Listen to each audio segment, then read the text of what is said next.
नर्मदे हर मित्रों, नमस्कार। आप सभी का स्वागत है हमारे YouTube चैनल रीति से प्रीति में। और मैं हूँ आपकी अपनी दोस्त विशाखा पारे।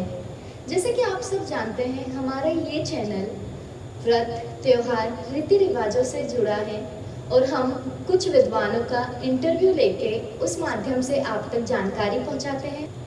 आज का हमारा विषय है गुप्त नवरात्रि, जो कि बहुत ही महत्वपूर्ण विषय है। इसके लिए हमारे साथ आज जुड़ी हैं नमिता दीदी। मैं नमिता दीदी का परिचय देना चाहूँगी। नमिता दीदी का पूरा नाम है नमिता पारे। ये दूलिया से हैं और ये भोपाल में निवास करती हैं। ये केमिस्ट्री और बायोलॉजी की अध्यापिका हैं। विज्ञान से जुड़े होने के बावजूद इनका अध्यात्म की ओर बहुत गहन रुचि है। और आज हम विज्ञान की बात ना करते हुए अध्यात्म की बात करेंगे। तो दीदी से मैं चर्चा करना चाहूँगी गुप्त नवरात्रि के ऊपर।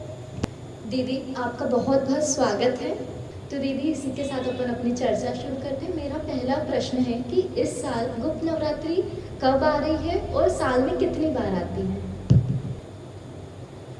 जो तुमने प्रश्न किए कि गुप्त नवरात्रि कब से प्रारंभ हो रही है, तो इस साल गुप्त नवरात्रि जो है 19 जून से 27 जून के बीच में है।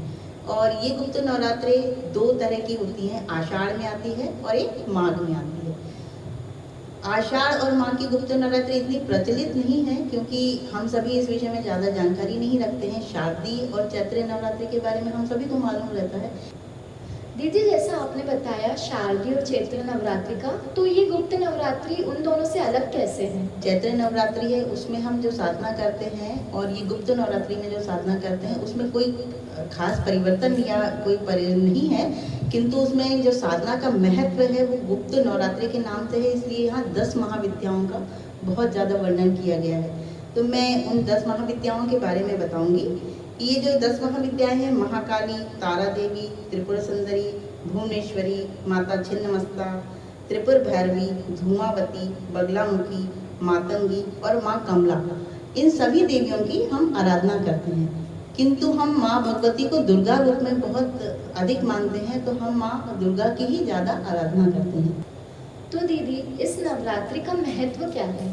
गुप्त नवरात्रि का महत्व ये है कि हमारे व्यक्तिगत जीवन में हम दुख और जो संकट हमारे जीवन में आते हैं, तो हम भगवती को माँ रूप में मानते हैं और माँ हमेशा सभी बच्चों के लिए सहायक होती है।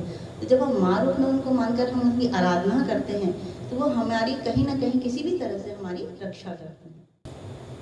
दीदी, आपने बहुत ही अच्छा बताया। इसी के साथ मैं इस नवरात्रि का रहस्य भी आपसे जानना चाहूँगी। गुप्त नवरात्रि ये नाम से ही है, तो इसमें रहस्य बहुत ज़्यादा है। हमारे पुराणों के अनुसार भगवान विष्णु इस महाशयन अवधि में चले जाते हैं। जब भगवान विष्णु ही पूरी धरती का भार संभालते हैं, तो जब वो शयन अवस्था में हो जाते हैं तो पृथ्वी का भार कौन संभालेगा? तो इसलिए ये गुप्त नवरात्रि जो होती है बहुत महत्वपूर्ण हो जाती है। माँ भगवती भगवान विष्णु की जगह आकर पूरे संसार की रक्षा करती है। तो ये महत्व, इसमें बहुत सारी चीज़ों का महत्व है। जैसे मैं बताऊं कि प्राचीन समय में जो ऋषि थे हमारे विश्वामित्र, उनको बहुत अद्भुत शक्ति प्राप्त थी, और ये जो शक्ति प्राप्त हुई उन्होंने गुप्त नवरात्रि में साधना करके ही प्राप्त की है। जैसे पुराणों के अनुसार जो भगवान विष्णु शयन की अवधि में जाना प्रारंभ करते हैं, जब वो शयन की अवधि में जाना प्रारंभ करते हैं तो स्वाभाविक है अपना भार किसी न किसी को सौंप कर जाएंगे। तो भगवती माँ लक्ष्मी को भगवती पार्वती के रूप में या भगवती के रूप में वो अपना सारा भार पृथ्वी का उनको सौंप कर जाने की अवस्था में आ जाते हैं। तो इस साल तो जैसे 29 तारीख से प्रारंभ होगा, लेकिन उसके पहले 10 दिन से पहले ही जैसे हम किसी भी चीज़ की प्रारंभ शुरू कर देते हैं, मतलब उसका पूरा सेटअप जमा लेते हैं, तो इस तरह भगवान भी अपनी सारी व्यवस्थाएं भगवती को सौंप कर जाने के लिए उत्सुक हो जाते हैं। प्राचीन समय में हमारे जो ऋषि मुनि थे विश्वामित्र, उनको भी बहुत ज़्यादा ज्ञान और शक्तियों की आवश्यकता थी। तो इन्हीं गुप्त नवरात्रि के समय में, आषाढ़ और माघ की जो गुप्त नवरात्रियाँ होती हैं, उन्हीं में उन्होंने अपनी साधनाओं को आरंभ किया। ऐसे ही हमें मालूम है कि रावण और राम भगवान का बहुत युद्ध हुआ था, जिसमें उनके पुत्र जो मेघनाथ है, तो रावण ने उनको काफ़ी शक्तियाँ प्रदान की हुई थी कि मेघनाथ को सारा सर्वस्व था कि वो कुछ भी कर सकता था। पर मेघनाथ ने शुक्राचार्य, उनके जो गुरु थे, उनके मार्गदर्शन में उनकी जो कुल देवी थी निकुंबाला, उनकी आराधना की और बहुत गहन आराधना कर कर शक्तियाँ प्राप्त की थी। तभी तो मेघनाथ के पास इंद्रजय होने का वरदान प्राप्त हुआ था। तो इस तरह ये हमारे बहुत सारे प्राचीन ऋषि मुनि, राम भगवान ने भी इसी काल में बहुत सारी साधनाएं करके अपना बल बढ़ाया था और पूरी व्यवस्थाओं को, रावण से युद्ध करने की जो उन्होंने व्यवस्थाएं जुटाई थी, तो ये सब सारी शक्तियां प्राप्त की थी। हमारे ऋषि श्रृंगी का नाम आपने सुना होगा। श्रृंगी जी ने भी इसी गुप्त नवरात्रि में आराधनाएं की थी। और एक दुर्गा वारीवस्था ग्रंथ है जिसमें माघ और आषाढ़ में पढ़ने वाली नवरात्रि का बहुत महत्व बताया हुआ है। यदि हमको वो ग्रंथ पढ़ने को मिल जाए तो हमारे मन में जो जिज्ञासाएं रहती हैं आषाढ़ और गुप्त नवरात्रि, आषाढ़ की और माघ की जो गुप्त नवरात्रि हम क्यों करते हैं, तो उसके हमको अध्ययन करने से सारा हमें ज्ञान प्राप्त हो जाएगा। ऐसे ही शिव संहिता के अनुसार भगवान शंकर और पार्वती, इनकी साधनाएं विशेष है। यदि हम किसी और की साधना नहीं भी कर पाते हैं तो भगवान शंकर और पार्वती जी की अगर हम इन रात्रियों में साधना करें तो हमें विशेष बल प्राप्त होता है। जैसे हम विद्यार्थियों के लिए कहें कि विद्यार्थियों को एक एकाग्र चित्त होना है, तो हम एकाग्र चित्त होने के लिए ज़रूरी नहीं है कि कोई जैसे ऋषि मुनि पहले साधना करते थे हम उसी तरह की साधनाएं करें। हमारी साधना का महत्व क्या है कि हम अपना पढ़ाई, जो बच्चे ज्ञान प्राप्त करते हैं, उसी को साधना मानकर हम नवरात्रि में अगर उसको अच्छी तरह से पढ़ाई करें तो वो भी एक तरह की हमारी साधना हो जाएगी। दीदी आप बहुत ही अच्छे से बता रही हैं। जैसे कि आप अध्यापिका हैं तो आप बिल्कुल अध्यापिका की तरह ही बता रही हैं। साधना का भी आपने जैसे बताया। इसी के साथ मैं ये जानना चाहती हूँ कि इस व्रत की विधि क्या है। साधारणतः इस व्रत में जो हम नियम धारा पालन करते हैं, पहले हमारे ज़माने में, पहले के ज़माने में जब हम कुल देवी की पूजा करते थे तो कुल देवी की पूजा हमारे जो हम नार्मदी लोग जो करते हैं वो सौले में की जाती थी। सौले का मतलब है एक विशेष प्रकार का रेशमी वस्त्र जिसको पहनकर सिर्फ हम उसी एक कमरे में जाते थे और कोई उस कमरे में प्रवेश नहीं कर सकता था। तो इतनी साधनाएं तो आज के परिवेश में नहीं हो पाती हैं, लेकिन फिर भी हम स्वच्छता का ध्यान रखें। ये जो साधनाएं प्रारंभ होती हैं वो प्रतिपदा से, मतलब शुक्ल पक्ष की प्रतिपदा से प्रारंभ होती हैं। उस दिन हम घर की साफ सफाई, सारा कुछ नया, कुछ वस्त्र बिछाकर, मंदिर यदि हमारे पास है तो उसमें नया वस्त्र बिछाएं और कलश वगैरह अच्छी तरह से साफ कर घट की स्थापना करें। हम जनरली जो स्थापना करते हैं वो गेहूँ या फिर हम जौ से करते हैं, क्योंकि हमारे यहाँ गेहूँ और जौ का ज़्यादा महत्व है। तो घट की स्थापना करें, उसमें हम पान, सुपारी, कच्चा सूत और नारियल और आपका नाड़ा जो होता है, ये सब इस तरह की चीज़ें बांधकर कलश की व्यवस्था करते हैं। फिर हम गणपति भगवान हमारे प्रथम पूज्य हैं, उनकी स्थापना करते हैं। इसके बाद हम नवग्रह की, अधिकतर लोग नवग्रह नहीं कर पाते हैं, तो जिनकी श्रद्धा हो वो नवग्रह और सप्तमातृका ये जरूर करें, ताकि घर में लक्ष्मी का प्रवेश होता है। और नवग्रह से हमारे जितने भी कष्ट हैं वो नवग्रह स्थापित होने से वो दूर होने लगते हैं। ये मेरा स्वयं का अनुभव है, क्योंकि हम साधना जितनी अच्छी तरीके से और जितनी लगन से करेंगे, ईश्वर सुनता है, ये 100% बात है। क्योंकि इसमें लोगों को भ्रम रहता है, किसी की साधनाएं पूरी इसलिए नहीं हो पाती हैं कि उनको भ्रम रहता है कि हम करें या नहीं करें, या हमने किस तरह से किया है। तो साधना को बहुत साधारण तरीके से करें, माँ को माँ रूप में मानकर करें और नियम पूर्वक करें। स्वच्छ वस्त्र पहने।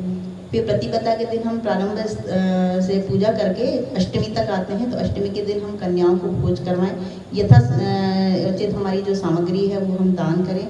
और जो आखिरी दिन हमारा नवमी का दिन होता है या हमारा दसवीं का दिन, जिस दिन हम व्यवस्था जुटा पाएँ, उस दिन हम एक ब्राह्मण को भोजन अवश्य करवाएं। ये ज़्यादा महत्वपूर्ण है, क्योंकि हम इन नवरात्रियों में जितना दान करेंगे उतना हमें पुण्य प्राप्त होगा। ये सारी विधियाँ हैं, ये सारे साधनाएं हैं, तो हम इसको जितना अच्छी तरीके से करेंगे उतना हमारे लिए महत्वपूर्ण है। दीदी जैसा कि आपने बताया ये व्रत बहुत ही महत्वपूर्ण है, तो इसमें किसी नियम का हमें पालन करना चाहिए? नियम हम अपने स्वास्थ्य और स्वभाव के अनुसार करें तो ज़्यादा अच्छा होगा, क्योंकि ये विशेष कालखंड में की गई साधना रहती है।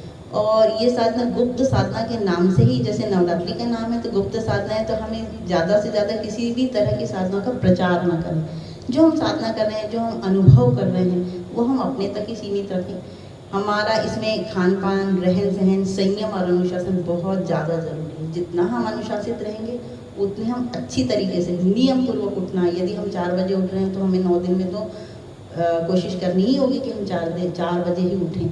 और 4 बजे उठने के बाद अपना जो भी दैनिक दिनचर्या है उसको स्वाभाविक रूप से करने के बाद नियम पूर्वक एक पाठ अगर हम कर रहे हैं तो उसको समय निश्चित कर लें, आसन निश्चित कर लें, तो हमें ज़्यादा फल प्राप्त होता है। क्योंकि गृहस्थ जीवन में इतना करना संभव नहीं हो पाता, लेकिन अगर आपको साधना के स्तर पर करना है तो आपको करना ही पड़ेगा, तभी आपको ज्ञान भी प्राप्त होगा, विशेष आपको आशीर्वाद भी प्राप्त होगा।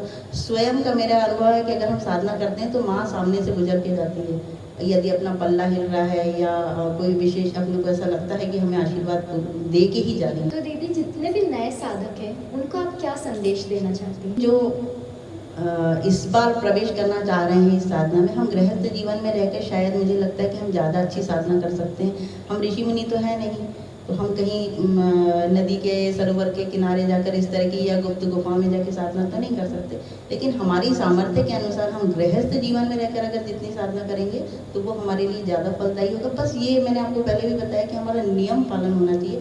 तो गृहस्थ जीवन में तो हम नियम पालन करेंगे, और मैं अध्यापिका हूँ तो बार बार मुझे अनुशासन और नियम, बस 2 ही शब्द आते हैं जो ज़्यादा हमारे लिए ज़रूरी हैं। और हमारे लिए एक देवी का नाम है सर्वैश्वर्यकारिणी। अगर हम सर्वैश्वर्यकारिणी देवी की प्रार्थना कर कर और उनकी हम उपासना करते हैं तो हम शायद शुरुआत में हम नए साधकों के लिए ये कहेंगे कि वो इस तरह से प्रार्थना करके साधना करें, और माँ को माँ रूप में करें। माँ को देवी रूप में या हम तांत्रिक साधना तो कर नहीं रहे, क्योंकि हमें वो आती भी नहीं और ये फलित भी नहीं होती। तो हम भगवती को माँ रूप में माने, भगवान जो हमारे पिता रूप में, बस हम इस तरह से साधना करें तो मुझे लगता है कि हम ज़्यादा इस ओर अग्रसर हो जाएंगे। बहुत ही अच्छा बताया दीदी आपने, और बहुत ही उपयोगी जानकारी रही, इसलिए हृदय से आपका आभार है। और मैं इसी के साथ आपसे विदा लेना चाहती हूँ। धन्यवाद। अरे अरे, आप लोग कहाँ चले? आप सभी को यदि ये जानकारी उपयोगी लगती है तो प्लीज़ इस चैनल को लाइक, शेयर और सब्सक्राइब जरूर करिए, और नीचे दिए गए बेल आइकन पे जरूर क्लिक करिए। जय श्री कृष्णा।